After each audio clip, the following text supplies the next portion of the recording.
Hola, soy Juan Viña de la Fundación Cañada Blanc. Quiero resaltar que en los últimos 10 años hemos tenido una colaboración profunda con la Asociación de Galerías de Arte Contemporáneo de la Comunidad Valenciana.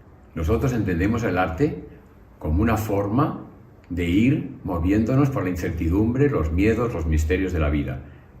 Y eso nos lleva a formularnos preguntas que luego nos ayudan a vivir mejor. Abierto Valencia, por lo tanto, en su 10º aniversario, es una historia de un éxito. Pero los éxitos en una sociedad dinámica hay que mantenerlos, hay que luchar por ellos. Y quiero felicitar a todos los que trabajan en Abierto Valencia por el éxito de la convocatoria.